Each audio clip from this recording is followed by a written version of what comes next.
And then another example of Orwellian government, this last year, House bill was passed for the first time appearing to allow cities to foreclose on private property.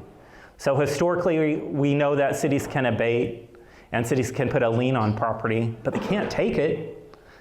That's all changing now. Republican legislators giving cities the right to say, you know what, we think we need that property, can't quite get it with eminent domain. I tell you what, let's aggressively code enforce it.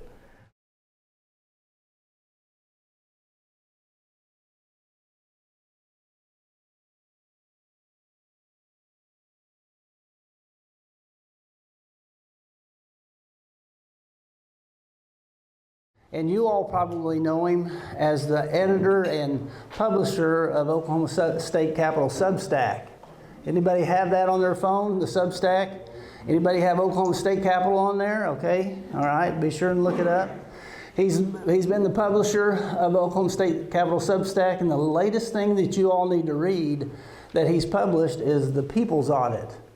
And this is a description on what really goes down and what really happens at the state capitol and why some of these people need to find another profession. It's just revealing on how bad it really is down at the state capitol.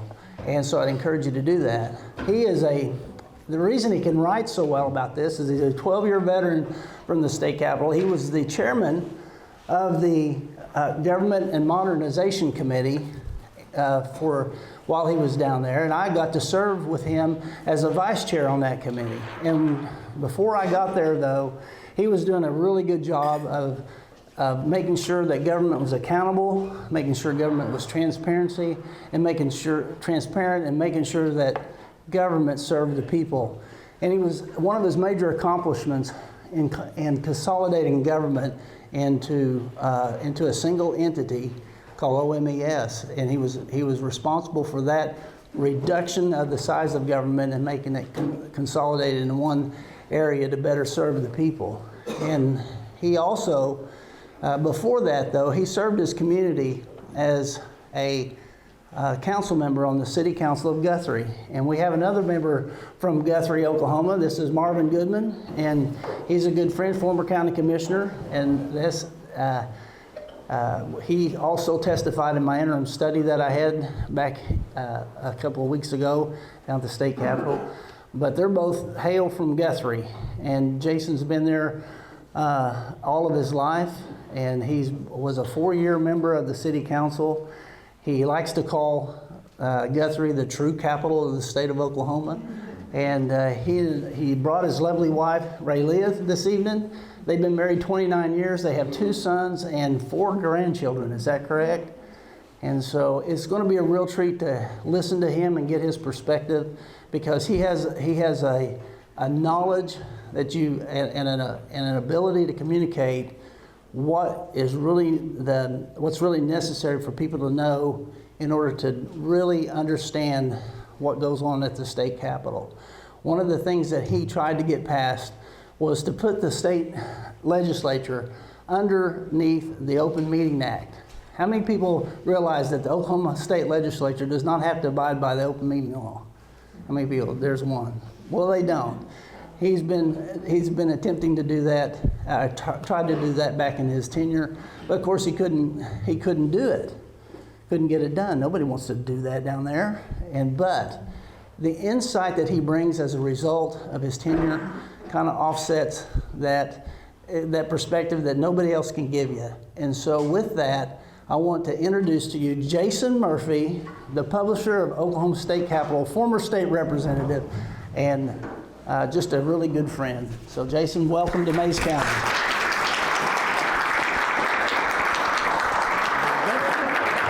And thank you. You bet.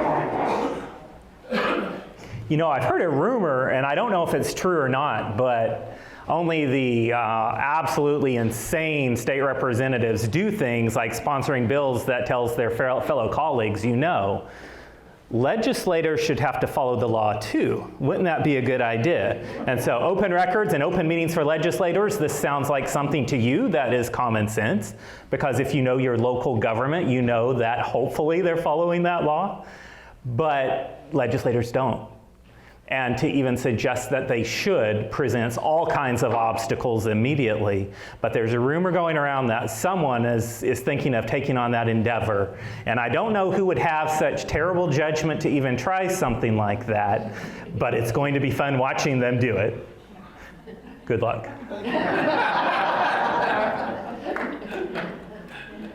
Now, I will tell you that there was a time when the Government Modernization Committee, which at that time I was the chairman of, actually passed that bill. And that was a big, big moment in legislative history, because it actually for the first time showed that legislators indicated, you know, we're going to follow the same laws we put on others.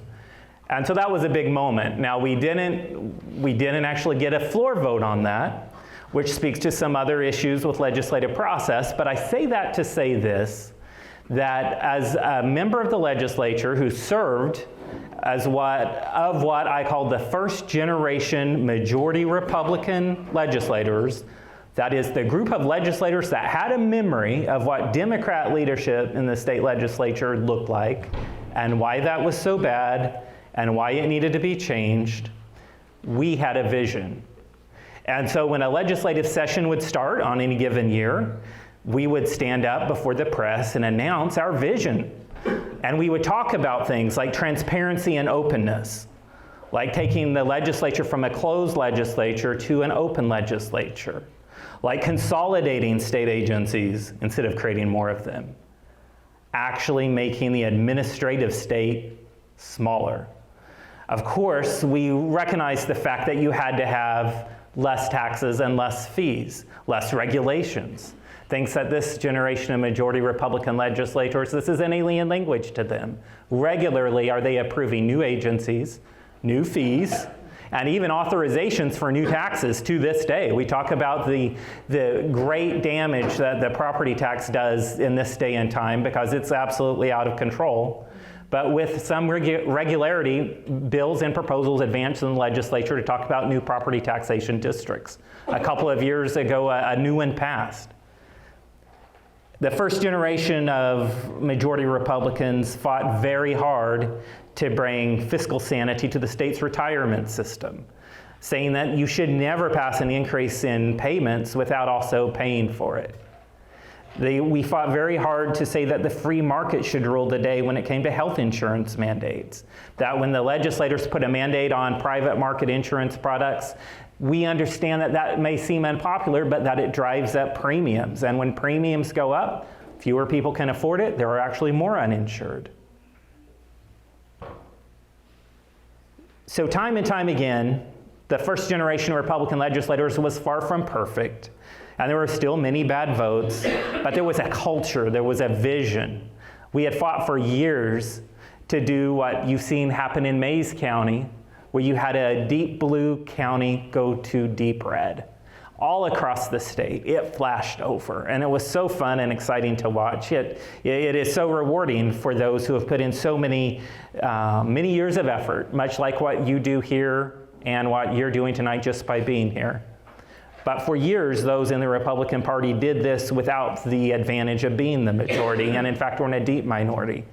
And when they realized that day, it was our job as first-generation policymakers to deliver on the promises and the vision.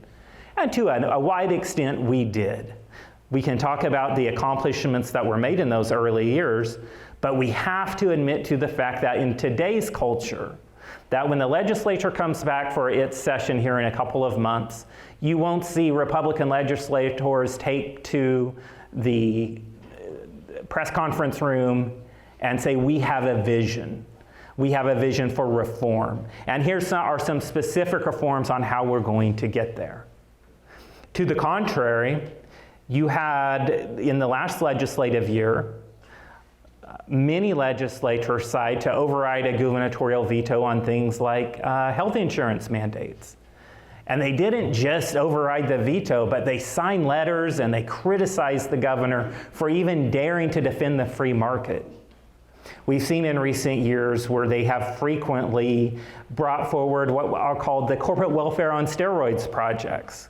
And those are the mega giveaways that are so unimaginable in size and scope, into the hundreds of millions of dollars.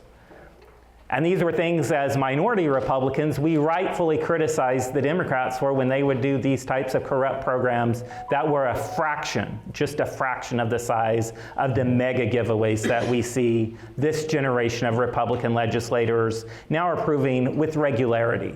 And it isn't just that, but we've talked about the legislative transparency, and quite frankly and honestly, it does not exist.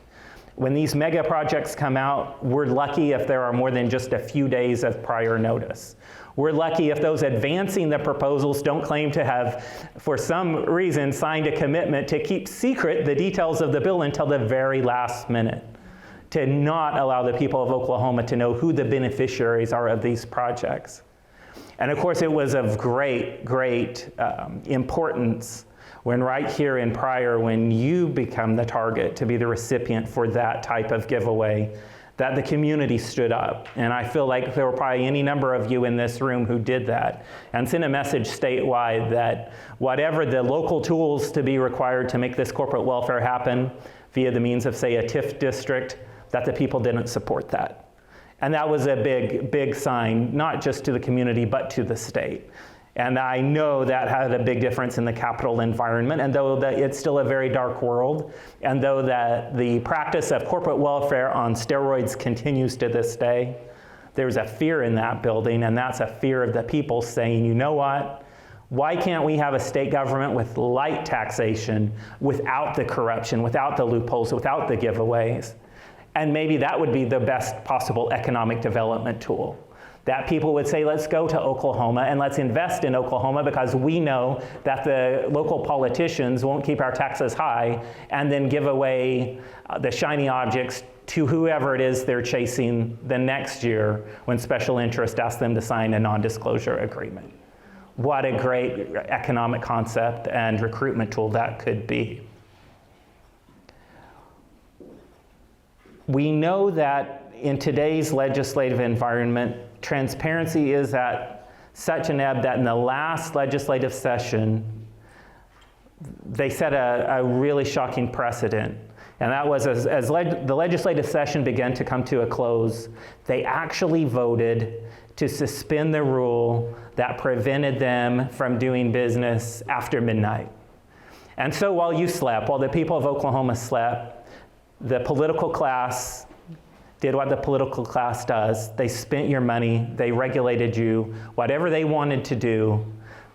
Even the midnight hour was no longer too much. We know that in the past few years, that the legislature has had no problem routinely and regularly calling special sessions. In the first generation of Republican legislators, we knew that to have a special session was wasteful. And if we had to do it, if we really had to do it, there better be a good reason, because that was a grade on us.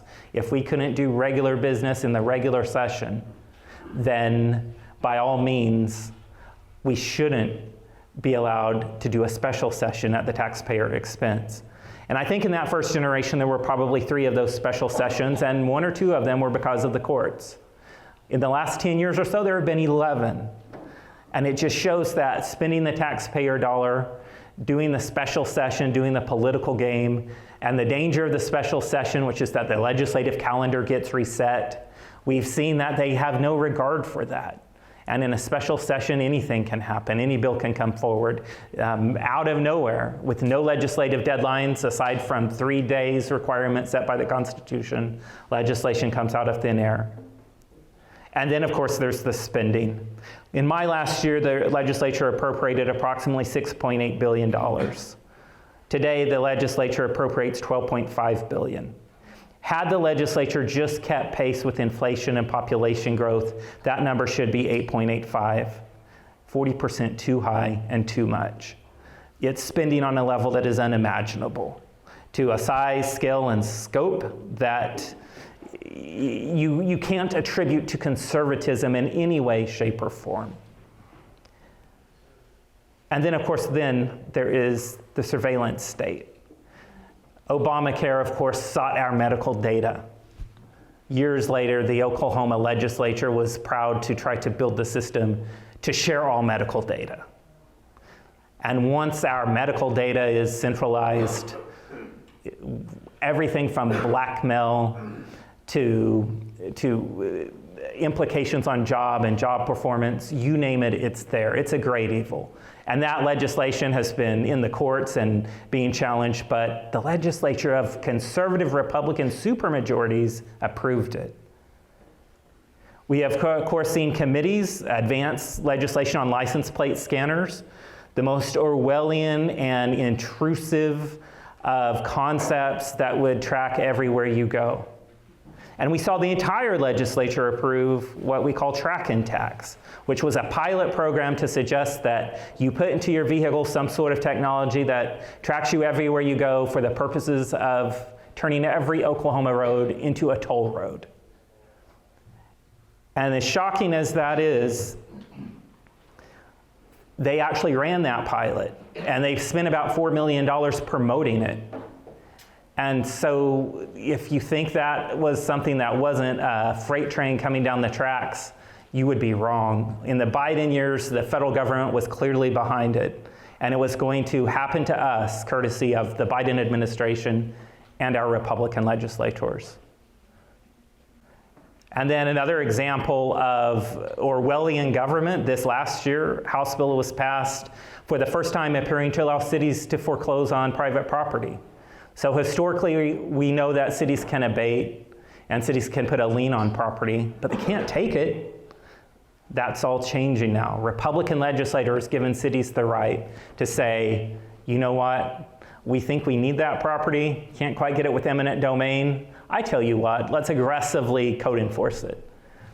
Now, that doesn't apply to owner-occupied properties yet, so make sure you have your homestead exemption in place so you can prove that fact. But it sets very, very bad precedent, and it's just one example of how far the values of current generation Republican legislators are straying. Other legislation of concern, of course, the Senate passing illegal alien driver's licenses.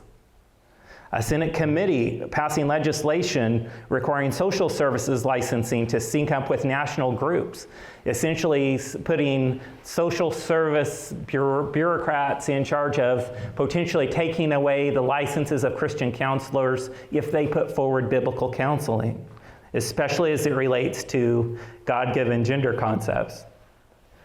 One piece of legislation that passed a Senate committee this last year required doctors to give a mental health screen when you go to your practitioner.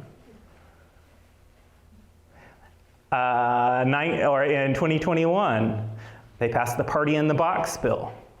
That's the needles given to the drug users so that we can make sure that when they're committing their crimes, they're doing it safely. That legislation again passed the House this year by a narrow margin. It's currently pending in the Senate to reauthorize that program. We, of course, know the challenge Ryan Walters faced at the State Board of Education as he attempted to preserve and protect the innocence of children. The legislators, many of the Republican legislators, certainly a majority of the Republican legislators, were his greatest obstacle. And they appear to have won the day, but part of what they did was to try to tie his budget to that of his predecessor, who was a Democrat. Specifically, her intent to use federal funds. And so if you think about it, a Democrat education superintendent makes a deal with the Biden Education Department, and it's Republican legislators who insist that the Republican successor follow those agreements. So I would suggest to you that what we witness every campaign cycle in most Republican House districts is what I would call the big grift.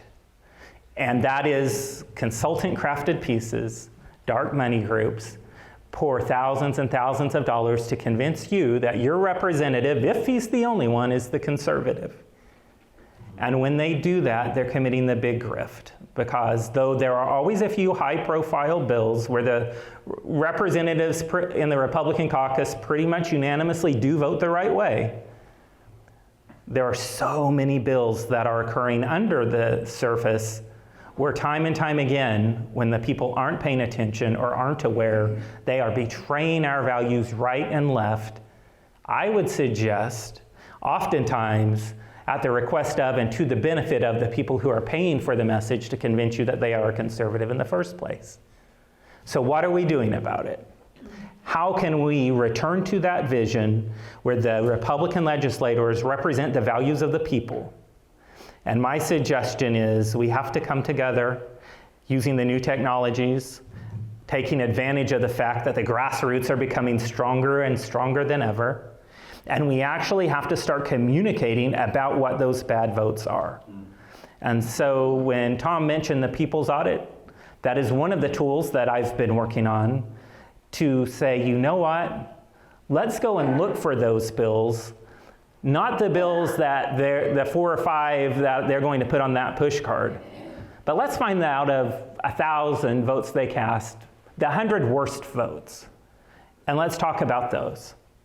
And so this year I identified 93 of those votes, and I can tell you that of the 93 that were identified, some of which I've already mentioned, but all in that vein, bigger regulation, exemptions from quality controls, like purchasing laws, exemptions from transparency, any number of proposals such as that. Out of all of the representatives, there were only 8 who got more than half of those votes right. 8 Republican representatives. In fact, there were 3 that didn't get a single one right. Out of 93 opportunities to do the right thing, they either missed the vote or every single time they went the wrong way. I don't know if you've heard of the person that scored the highest, very few misses, 95% right there, but of course that was Tom Gann, scoring a first place.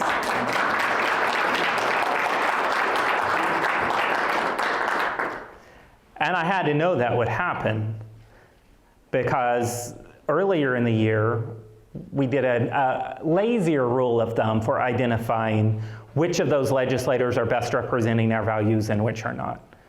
And that was called the Capital Conformity Index. And that lazy rule of thumb is this. We know that in any given legislative year, there are 1,000 votes.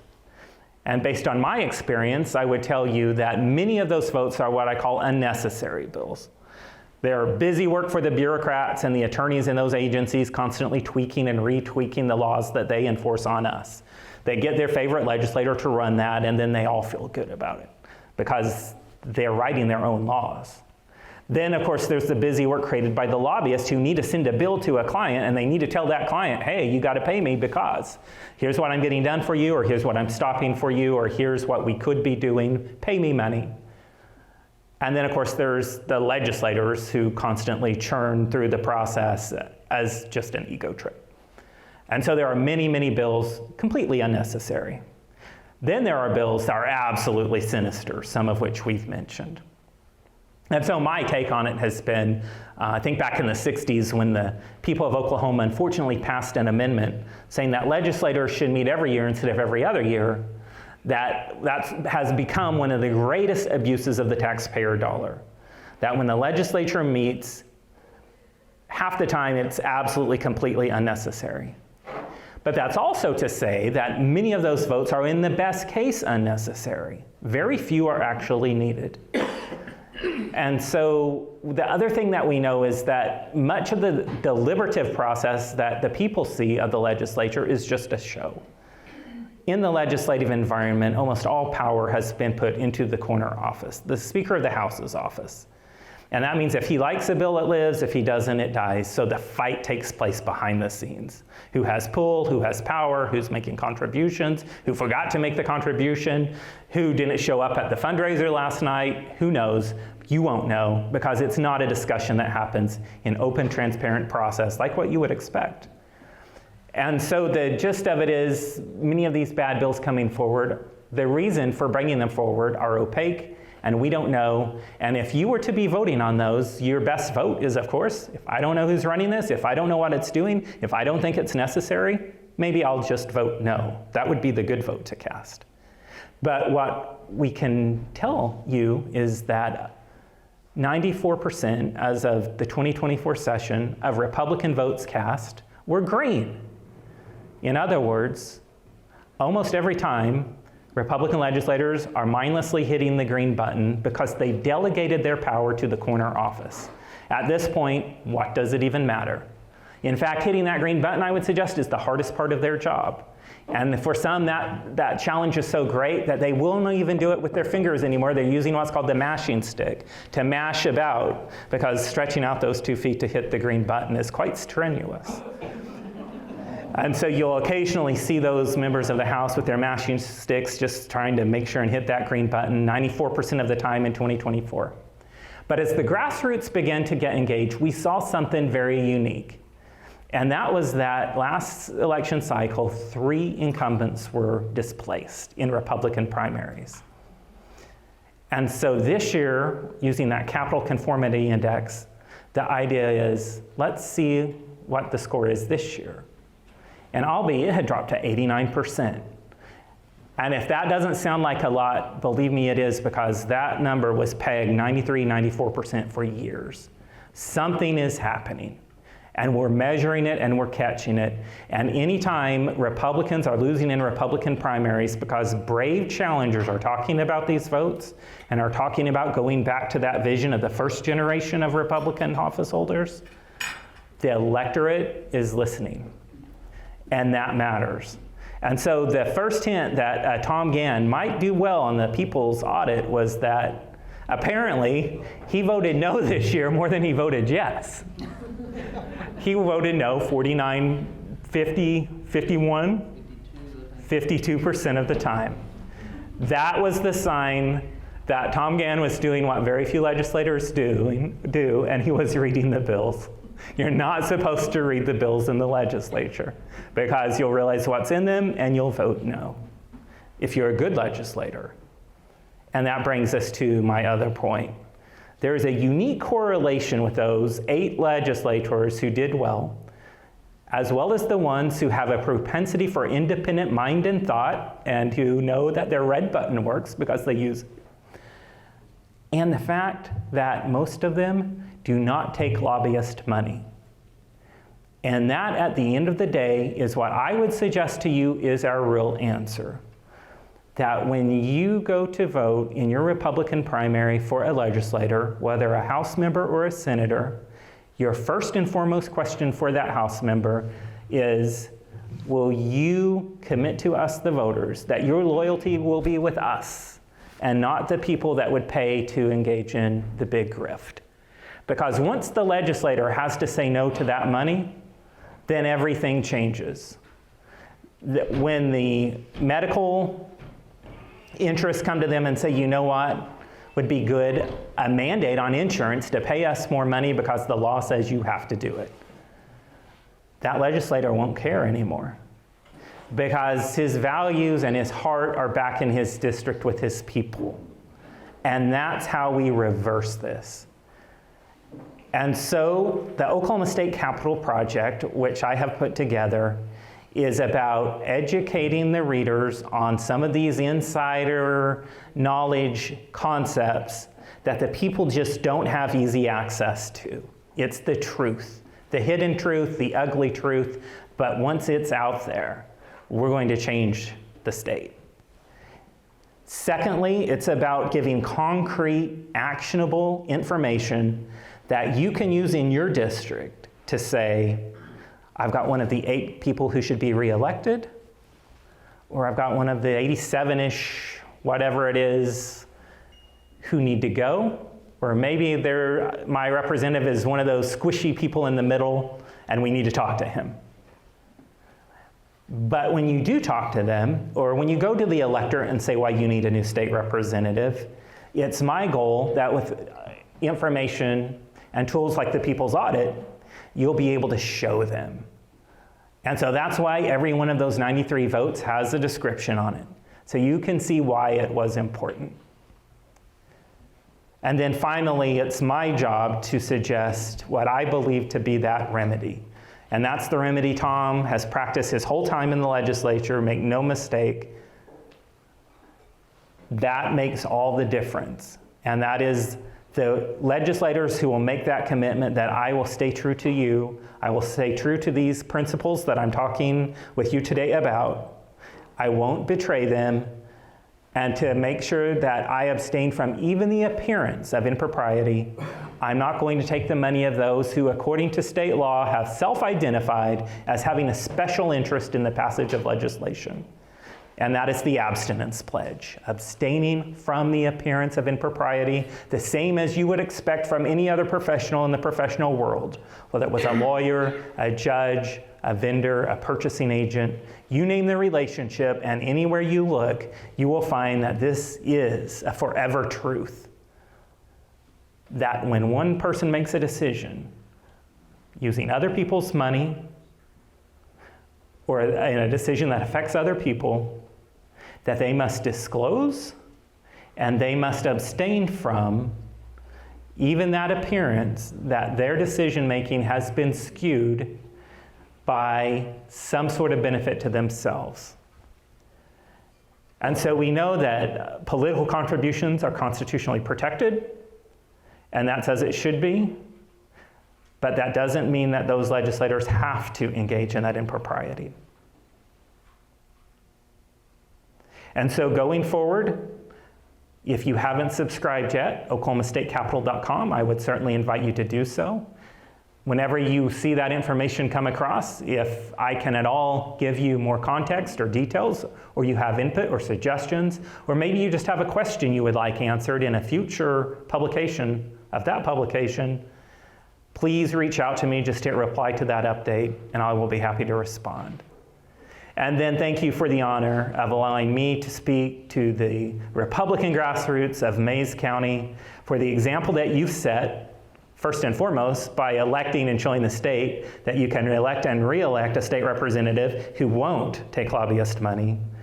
And then two, for your reputation for defeating special interest projects, for putting your sweat equity in to the interest of the community, probably at great personal cost to your own reputation, your own finances, and your own time, your most valuable asset, because you've made a difference.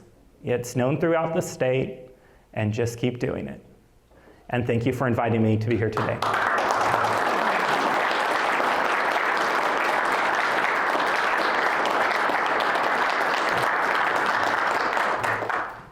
And I'm not clear how much time I left on the board, but for any I did, I would be happy to take any questions that you might have, if you have them.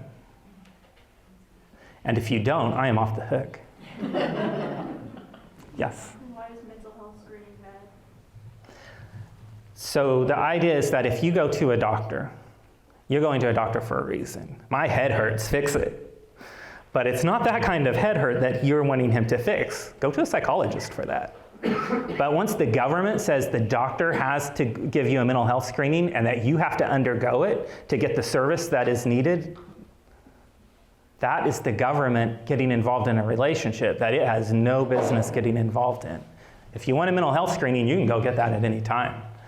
But if you want to figure out why you keep having headaches, don't waste my time trying to give me a mental health screening. If my head hurts bad enough, I'm going to flunk it. Yeah, in my experience, doctors will, based on if you have psychological, diagnoses, they will not treat you for your physical problems because they think you're imagining it. Yep. And at that point, if that is in order and the patient wants it and the doctor prescribes it, great. But the government has no business requiring it on every visit. Or I think it was once a year or something like that. Yep. Other questions? Does Medicare start that, or does that start somewhere else? Because they love you into your personal life. Yep. I think it comes at us from all angles. In this case, it was a bill that was brought forward by one of the liberal Democrats in the Senate. And I have to assume that there maybe was a deal made behind the scenes or something to give the Democrat a vote on it. And I think one of the local senators, McIntosh, from this area, voted no. And maybe was the only one in committee to vote no. There may have been another, but the Democrats and the Republican Uniparty in that committee passed it right on through. It could, I think it could still come to the Senate floor in the upcoming session. I don't think I see the bill number here. Senate Bill 670. And so that's one to look out for.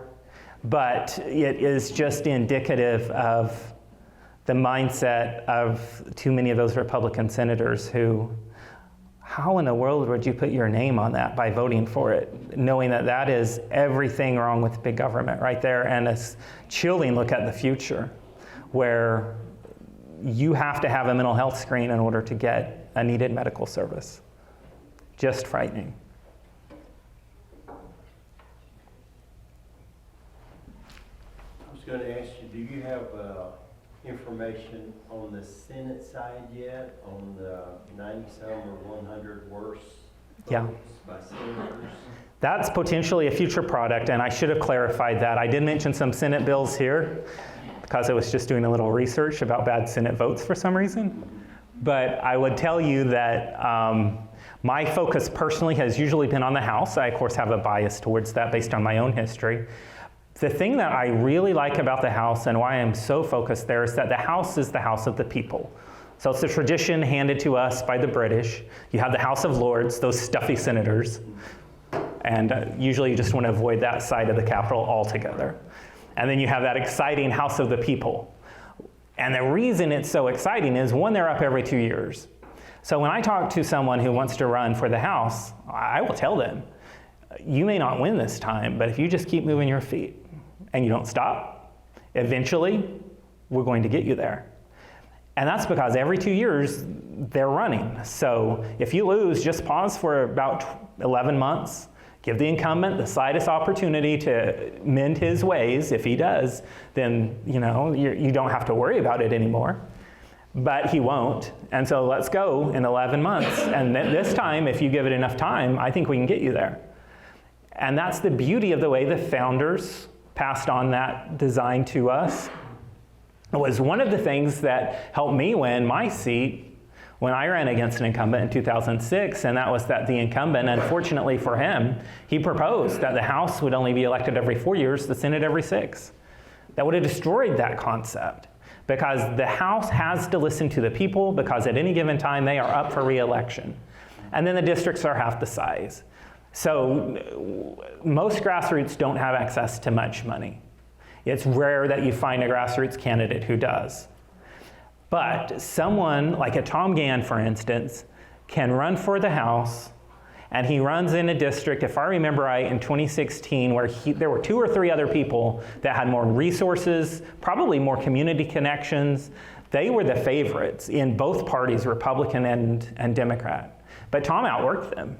And you can do that in the House because it's small enough that you can get in sweat equity, and you can go door to door, and you can communicate, and you can give a vision. I'm not taking lobbyist money. All the others are. I will be different than anyone else. And that works. You can do it. And you can do it without spending a lot of money. And I don't think Tom did spend a lot of money. And that's why grassroots who campaign this way almost always win one important battle, win or lose the campaign, and that is money spent per vote. A fraction of what the establishment candidates spend. And so that's why I'm so passionate about the House, and actually so annoyed that it hasn't, since 2014, represented the voice of the people. In 2013, there was a freshman senator, and I distinctly remember him saying this. He said, we all know what happens. A good bill gets passed in the House, and then it comes to the Senate to die. It's like, well, that's kind of the way it's designed. Those stuffy senators can drag their feet because they're only elected every 4 years, and the lobbyists have an outsized influence in that chamber because it's so expensive to get reelected and elected in the Senate. But in the House, regular people can run, they can start, later on they can run for the Senate, but that's where the magic often is, and that's why we've got to reverse what's happened ever since that senator made that comment. 2014, the second generation came in. They did not know the day when we were in a minority, and they didn't struggle to be exceptional, to make government efficient, to be different. They became tools of the bureaucracies, the institutions of power, and the special interest. And so that's so much where my focus has been, that first and foremost, when rolling out these products, laser-like focus on the House. The Senate, yes. That'll be on the docket, maybe as soon as next year's products. But we're proving a concept on the House side, and hopefully we'll have big results in the upcoming election cycles. Thank you. Yeah. All right, thank you so much. Was that a question? This is like an auction. Be careful with the hand movements. Jason, I'm curious about your views on the school-based health care, and can the legislator have any kind of intervention into that? Yeah, I haven't been following authorization bills. I do think probably more of that is moving through the bureaucracy than has been approved by the legislature itself. But absolutely, that's something that once you have that integration, it's just another step on the way through government integration in every way, shape, and form. And it's so scary for the parents when they're trying to make the right choices, and that those choices are being taken away from them in the health context. So that's one thing that is just so important why we win some of these races, because especially when you see the candidates for state education superintendent and realize what could be done in this way through administrative rules making and that type of thing.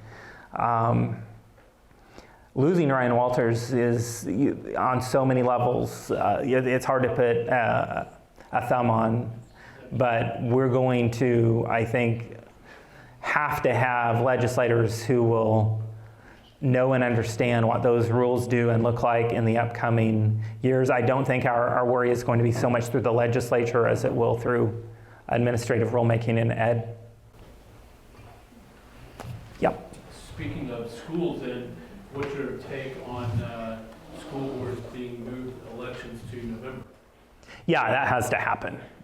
You have to move anything of substance to the general election and or the primary election. December, March, February, not only are these wasteful in terms of cost to the taxpayer, mighty wasteful because of just all the micro issues that sneak through on those days, requiring poll workers to sit at the poll, to take 10 votes in a given precinct. Just absolutely criminal that that happens.